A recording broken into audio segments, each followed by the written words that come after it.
Quiero saludar al expresidente de Bolivia, Carlos Mesa, que nos acompaña.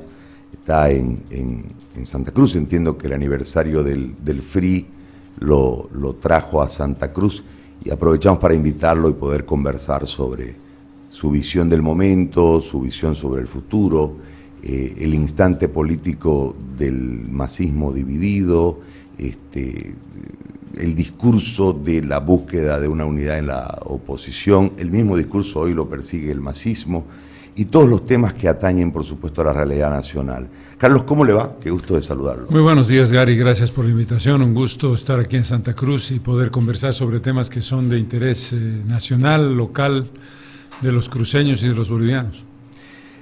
¿El ser oposición ha postergado la posibilidad de generarse en opción? ¿O es latente el ser opción desde la cabeza de la oposición? Ser cabeza de la oposición te marca una responsabilidad fundamental que tiene que ver con la interpelación, con la fiscalización, con el concepto de proposición. Es decir, una oposición no propositiva sería una oposición que no va por el camino adecuado. El complejo problema fue el tener que enfrentar desde la Asamblea Legislativa una minoría absoluta, por decirlo así, porque el gobierno no entiende el concepto democrático de que la mayoría tiene posibilidades y derecho, por haber sido votada así, de construir un programa y llevar adelante una opción, pero tiene la obligación de respetar a la minoría porque el gobierno, el presidente, el movimiento al socialismo no puede gobernar solamente para ellos. Ahora, eso es una cosa que ellos no conocen y que por supuesto nunca han desarrollado adecuadamente, pero esa experiencia te permite saber qué es lo que está mal, qué es lo que debe cambiarse y cómo construir una opción alternativa que debe ser el 2025 una opción no solamente de que el MAS deje de ser gobierno, de que el MAS termine su gestión de una buena vez, sino construir una opción alternativa. El concepto de alternativa es no ser reactivo, sino ser propositivo. Voy a apelar al historiador. Yo el otro día hacía una comparación en un ensayo de un paralelo, que lo hice al aire. Debo confesar que no lo preparé, fue fluyendo. Y en el periodo final del general Banzer hay una huelga que termina haciendo que el general Banzer vaya a un fraude, ¿no? Hace una convocatoria de elecciones, hace un fraude. De ahí se genera un periodo que yo llamo de transición, hasta que se consolida el factor democrático con el doctor Paz, no con Siles. Porque creo que dentro de esa transición también estuvo la UDP. Le hago una consulta desde el concepto, no desde los elementos que llevaron a ese momento tan caótico del país, desde la economía, que llevó al doctor Paz a generar después el 21060 y destruir lo hecho, porque Comibol era parte de la creación del doctor Paz. Desde esa perspectiva, estamos todavía en un proceso de transición. La izquierda va a tener que generarse una UDP y la oposición va a tener que generarse una otra unión. O sea, hablo en los términos políticos, si es comparable desde la salida de la caída del general Banzer hasta la llegada de Víctor Paz, este periodo, desde la caída de Morales en 2019 hasta las elecciones del 2025? Primero, la dimensión de la crisis de la UDP fue una dimensión de caída catastrófica de la economía. Es decir, el país, lo dijo Paz Estenssoro de una manera muy dramática y parecía una cosa muy negativa, pero tenía cierta razón. Bolivia se nos muere. Si no hacemos los cambios que son imprescindibles en la lógica económica y en la lógica de la estructura del Estado, Bolivia se nos muere. Esa situación crítica terminal, diría yo, que en este momento no se vive todavía. Pero la pregunta es muy difícil de responder porque nos queda un año y fracción de gobierno. La transmisión de mando es el 8 de noviembre de 2025 y estamos en abril de 2024. Y el gobierno no da giro alguno sobre lo que es la administración de una crisis que se viene más lentamente de lo que uno pensaría en la práctica de lo macroeconómico, cuando hablas del Banco Central, cuando hablas de las reservas, etcétera, pero sí desde el punto de vista del ciudadano común. Ahora, el concepto analógico que tú haces, Gary, tiene cierto sentido. No sé cuál será la dimensión crítica que vamos a enfrentar el 2025 en la economía comparada con la de hoy, que ya es una situación complicada. Pero el proceso del MAS está agotado. El MAS está envilecido, degradado, ha roto todas las normas habidas y por haber, está inmerso en un proceso autoritario de persecución, en un proceso de destrucción del sistema económico, del sistema democrático a través de las elecciones judiciales que no se llevan a cabo, a través de los autoprorrogados, a través de una estructura que rompe toda norma con un tribunal constitucional que se ha vuelto el dictador a través del cual el gobierno lleva adelante las acciones de bloqueo del poder legislativo. Y desde el punto de vista económico no hay ningún giro en esa dirección. En ese contexto, lo que está claro es que el MAS no tiene nada que ofrecerle al país más que desastre. La mala administración se pone en evidencia y, en consecuencia, está claro también que la oposición tiene que construir una opción alternativa. Tú mencionabas izquierda y oposición. El MAS, para ser de izquierda, tendría que respetar el medio ambiente. Cuando digo que izquierda, en la lógica de pensar en la izquierda como progresismo, que yo creo que ya es algo superado. Es decir, ser de izquierda y ser progresista no es un sinónimo. Ahora, volvamos a la crisis del MAS. La crisis del MAS ha llevado a una serie de... viene vulnerando la Constitución desde la propia... aprobación de la Constitución del MAS, ¿no? Vienen vulnerando. Hoy tenemos un conflicto real que tiene una lucha contra el narcotráfico dentro del conflicto político, que tiene un otro afán de buscar una vía alternativa dentro del propio masismo. Por el otro lado está la oposición, que ha sufrido fragmentaciones también, porque aquí hay un dicho muy claro, ¿no? Si en durmiendo me huelgo, no me voy a volcar en despierto, dicen aquí en Santa Cruz. Entonces se huelgan, pues. Desde ese marco, Carlos, el cronograma, el calendario, hay una prórroga, desde ahí gobierna, desde la prórroga gobierna, pero no tiene gobernabilidad en la Asamblea. La Asamblea en este momento no termina siendo un freno a lo que quiere el presidente. Cada día me sorprende más si en realidad busca la reelección o la proyección del poder a través de una otra candidatura.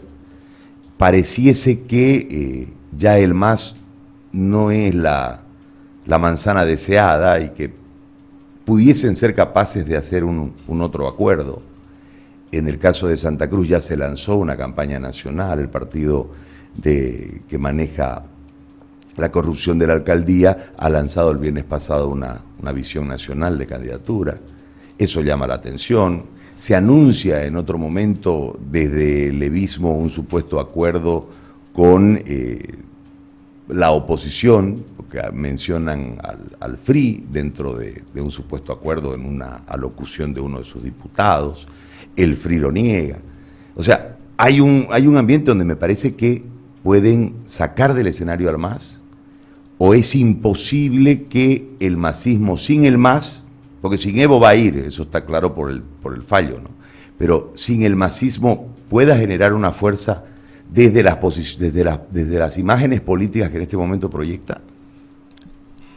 La pregunta, Gary, que hay que hacerse es, en la hipótesis de que el MAS desapareciera porque le quitan la sigla, por poner un ejemplo, o en la hipótesis de que se dividiera hasta en 3 partes, la pregunta es, ¿cuál es la fuerza real de su votante emocional, del votante que se adscribió el 2006 a respaldar a Evo Morales o al concepto de que el movimiento al socialismo lo representaba? Porque el movimiento al socialismo ha generado una gran mentira, la mentira de la construcción de una identidad étnica. Si tú eres quechua, si tú eres aymara, si tú eres guaraní, tienes que ser del MAS, porque si no eres del MAS eres un traidor. Y eso ha generado una brecha muy grande desde el punto de vista del origen, del color de piel entre las bolivianas y bolivianos, como si un ciudadano común, sea indígena o no lo sea mestizo o no lo sea blanco o no lo sea, no tuviera derecho de escoger un partido político determinado o una opción en cualquier parte del espectro del país. Esa es una pregunta de fondo. ¿Qué pasaría con el votante si el MAS desapareciera? ¿Eso qué quiere decir? quiere decir que el 2025 la oposición debe saber que hay un fragmento del votante que votará por la opción cualquier alternativa que proponga el MAS, dentro o fuera del MAS. Mi impresión es que es complicado para el Tribunal Supremo Electoral enfrentarse a la desaparición del MAS como sigla. Lo que nos importa son los bloques de poder.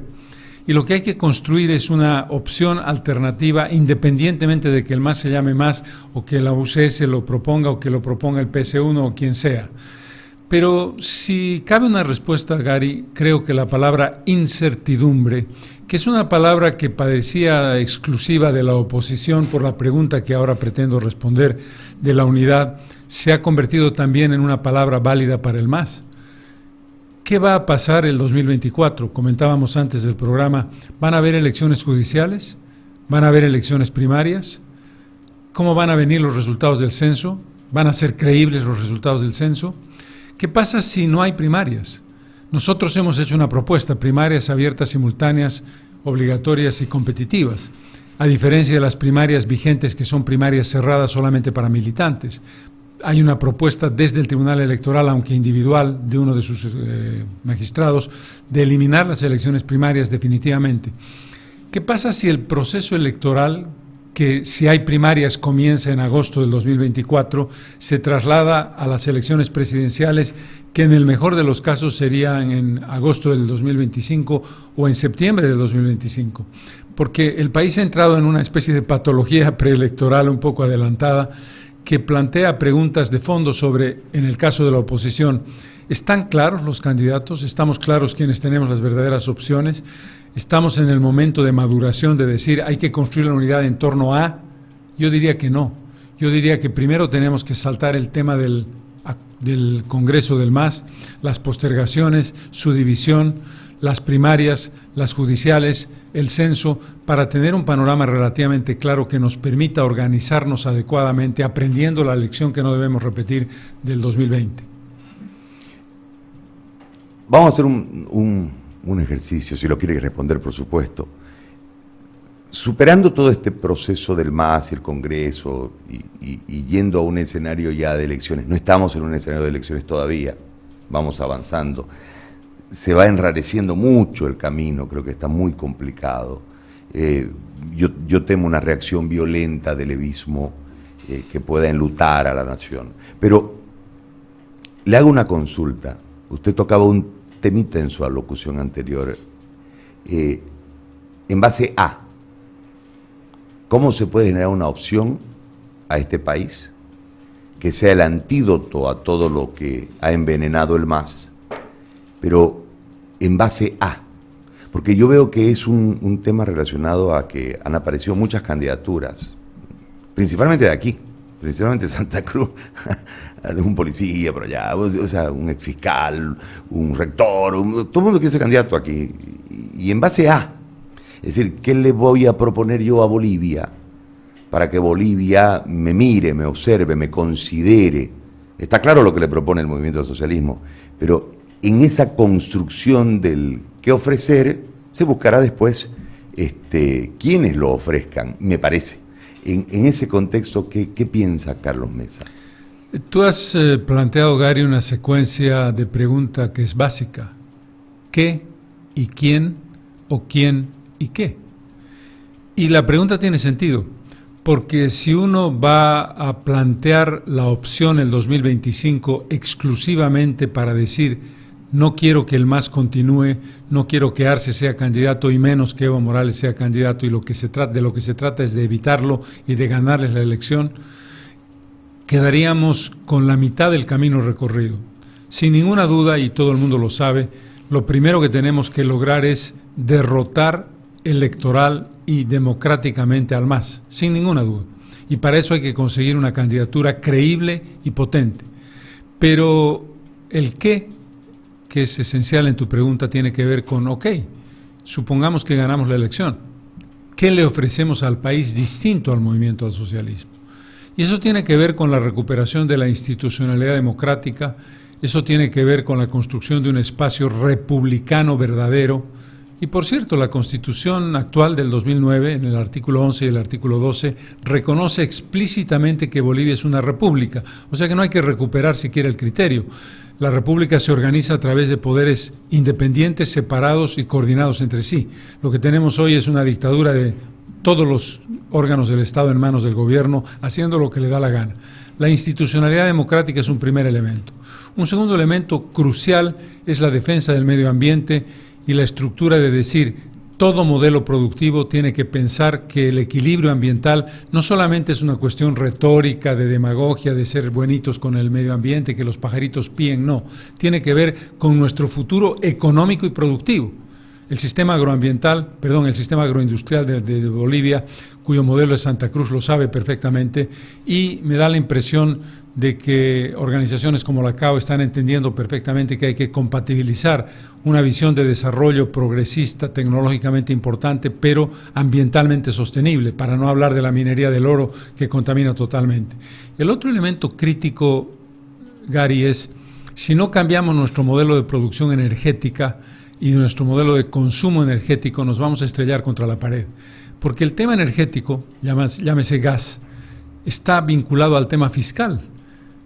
Sin gas, el IDH prácticamente no existe. Y sin IDH, uno de los elementos fundamentales de alimentación de gobernaciones, municipios y universidades en la coparticipación es crucial. Eso tiene que modificar nuestro pensamiento sobre cómo redefinimos el pacto fiscal desde el punto de vista de hacer funcionar la autonomía. Porque uno de los daños fundamentales que el país tiene que enfrentar es el centralismo secante y desestabilizador de la construcción equilibrada, armónica de los departamentos con el Estado central. El Estado central es una máquina de chupar recursos y de derrochar recursos y de utilizarlos mal y distribuirlos peor. Ese contexto es crucial. Por lo tanto, no solamente es un problema de modelo de gas. El segundo tema, el gobierno se niega a decirnos en el tema del gas cuántas son nuestras reservas.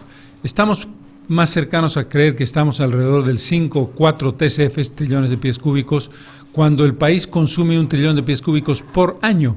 Por lo tanto, si el resultado oficial que el gobierno se niega a dar ilegalmente porque está vulnerando la Constitución, nos dice que no tenemos gas para los próximos 10 años, ya no para exportar a Brasil, sino para cubrir nuestro propio consumo, entramos en una situación crítica.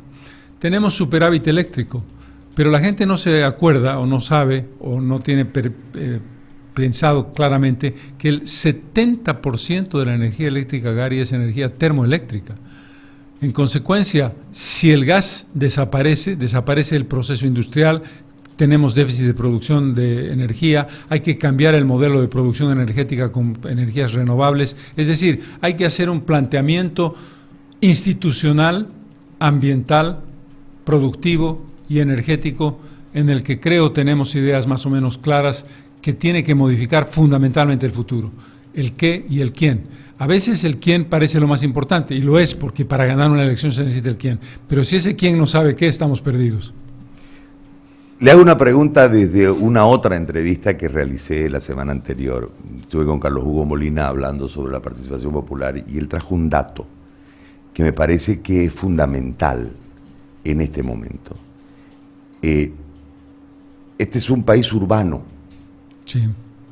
Desde esa perspectiva, la base del discurso masista se deshace. ¿Cuál es el planteamiento desde ese país urbano para la construcción de esta opción? Una cosa importante, si me permites, a propósito de la participación popular. Se asume que los años 90 fueron los años regresivos, derechistas, antipopulares del neoliberalismo.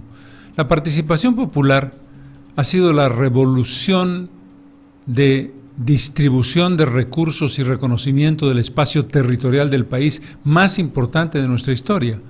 Esto para reivindicar un periodo que fue la democracia del 82 al 2006, que tuvo sombras, pero que tuvo luces importantes y la participación popular es una de ellas. Paréntesis que me parecía significativo.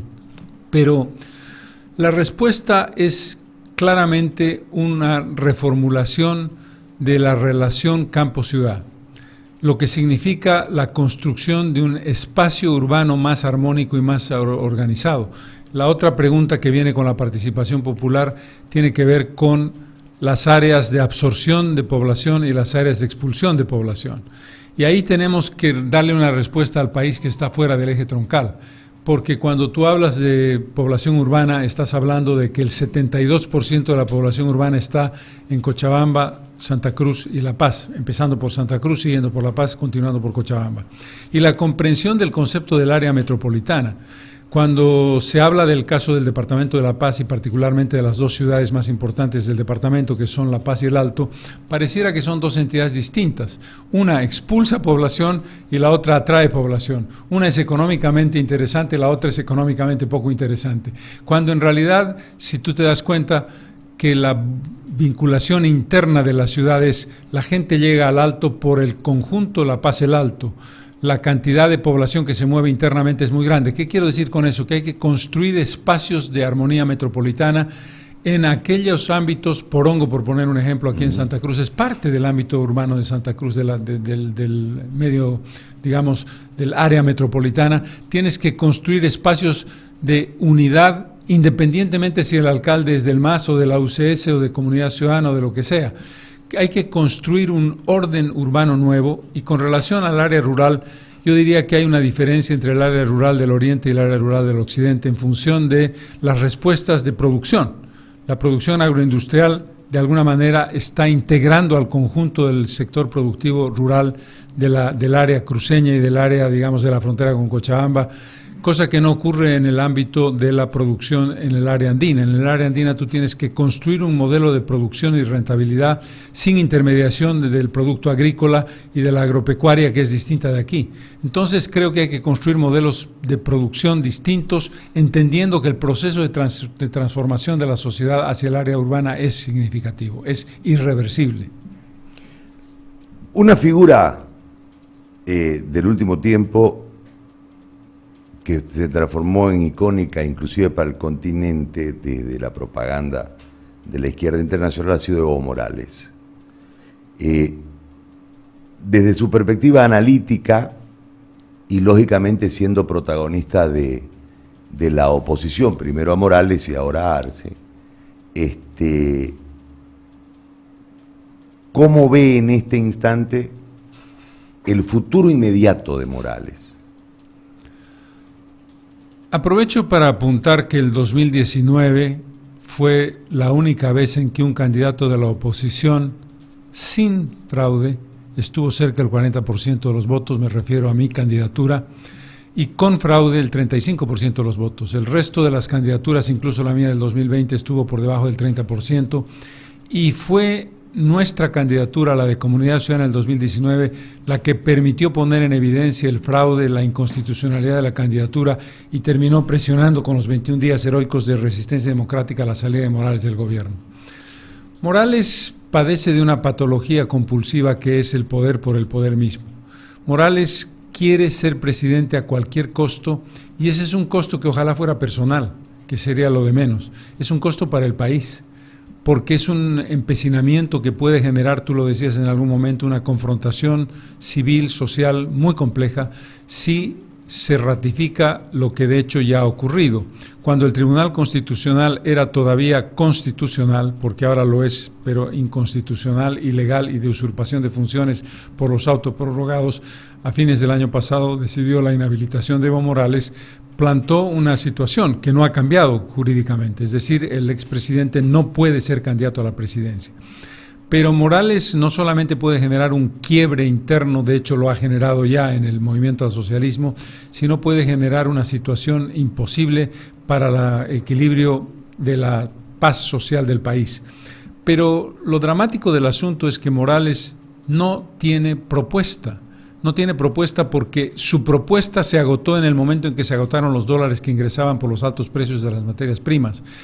Morales entraría a ser presidente si esa hipótesis fuera posible. No es ni deseable ni querible por ninguno de nosotros, y tenemos que hacer el máximo esfuerzo para que el MAS no continúe en el poder, para no seguir hundiendo al país. Pero si eso ocurriera, sería un escenario totalmente distinto, porque Morales te vende un paquetito de mentira en el sentido de cuando yo era presidente, si cuando usted era presidente, Luis Arce era su ministro de Economía, dichos entre paréntesis. Segundo, tenía los precios más altos del gas de la historia. Cuando yo goberné, Carlos Mesa presidente, nuestro precio del gas a la Argentina y a Brasil estaba entre unos 50 y unos 70 dólares por millar de pies cúbicos.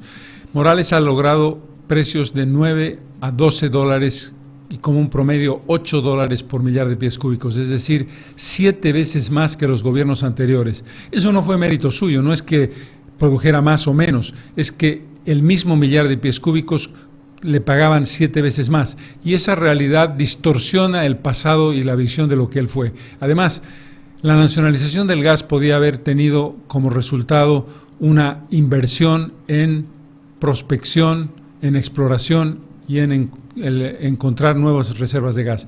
Ni por la parte del incentivo de impuestos, ni por la parte de la propia inversión de lo que recaudaba YPFB, eso se ha conseguido y estamos totalmente desfondados. La nacionalización no existió y fue un gran fraude histórico que Morales es el principal responsable. Una consulta para los dos frentes del país. ¿Puede haber unidad en el MAS y puede haber unidad en la oposición? Lo del MAS lo resolverá el MAS. Es una cuestión que es difícil de saber. En el caso de la oposición, la palabra puede debe desterrarse. Debe haber unidad. La pregunta es ¿cómo consigues la unidad, Gary? Nosotros hemos propuesto unas elecciones primarias abiertas. ¿Qué quiere decir primaria abierta? Quiere decir que todos los ciudadanos, exactamente igual que en una elección presidencial, van a las urnas y emiten su voto por los candidatos de la oposición que aspiran al cargo. Cuando tú tienes una elección cerrada, solo puede votar el militante que se inscribió el 2018 o el 2019 en el caso de Comunidad Ciudadana y que probablemente no tendrá mucho entusiasmo porque dirá, finalmente yo solamente voy a votar, soy una parte pequeñita de la sociedad, no todos los ciudadanos van a darle la garantía de legitimidad al triunfo. Puede construirse en una elección primaria dos escenarios, Gary. El escenario de que vaya Unidad Nacional, de que vaya el FRI, o de que vaya Comunidad Ciudadana, o de que vaya el MNR, o de que vaya cualquier fuerza política por separado, pero también se puede construir una alianza por la democracia. Si encontramos 4 o 5 o 3 o los que fueran candidatos con opciones, porque hay una cuestión también que tú mencionabas hace un momento. Tenemos una quincena de precandidatos, de los cuales la verdad es que 4 o 5 serán los candidatos que verdaderamente la gente cree que son candidatos serios con posibilidades. Esos candidatos podrían llegar a un acuerdo y decir, ok, construimos una alianza llamada la Alianza por la Democracia y nos sometemos al voto popular y somos candidatos en una primaria por un solo bloque de alianza. Eso es perfectamente posible y no requiere ningún tipo de inscripción especial. Unes 2 partidos políticos nacionales, un partido político y una agrupación, y la inscribes inmediatamente con requisitos razonablemente de cobertura. Por lo tanto, las primarias abiertas son una opción. La otra opción, una encuesta que permita prever y decir vamos a hacer un acuerdo de los partidos políticos sentados en una mesa y decir nos comprometemos a construir una candidatura en unidad. O una tercera opción, que el voto popular en la elección presidencial se establezca como un voto que define, como ocurrió el 2019, al candidato de la oposición. Yo no hice ningún acuerdo el 2019 con el señor Ortiz ni con el señor Chi y obtuve el 35% con fraude y el 40% prácticamente sin fraude. ¿Por qué? Porque el votante se dio cuenta de que mi opción era la mejor y de que yo era el voto útil. O sea, los caminos de la unidad, que son imperativos, no tienen una sola forma de llegar a concretarse. Le hago la última consulta en todo esto. ¿Hay una Bolivia posible o es definitivamente imposible este país? La respuesta tiene que ver con el bicentenario. Si en 1825, Gary, tú hubieras hecho una casa de apuestas como se hace en los partidos de fútbol y hubieras dicho, usted apuesta por la permanencia de Bolivia como nación en el tiempo, la respuesta por el tema étnico, por el tema geográfico, por la ubicación, por el quiebre entre Oriente y Occidente en el sentido de que no había una articulación con el Oriente, que el país era solamente andinocentrista por el tema minero, etcétera, etcétera, etcétera, la apuesta hubiera sido 10-1 en contra. A pesar de todo, Bolivia demostró su fuerza, su garra, su convicción de ser nación y de vivir en el tiempo de manera larga, y eso es lo que es una realidad hoy. La respuesta tiene que ver con, no es si somos viables o no, somos viables, hemos sido viables, hemos cometido muchos errores en la historia y a pesar de esos errores la sociedad boliviana ha podido pervivir y mantener su esperanza y sus posibilidades. Yo creo que somos un país viable y que hay una respuesta para Bolivia. En alguna de tus primeras preguntas hice alguna serie de consideraciones sobre la construcción de futuro que tiene que ver con instituciones, con medio ambiente, con modelo productivo y con diversificación. Si seguimos apostando al rentismo y al extractivismo de las materias primas como nuestro único camino posible, sin elaboración, sin valor agregado, el futuro es más bien negro.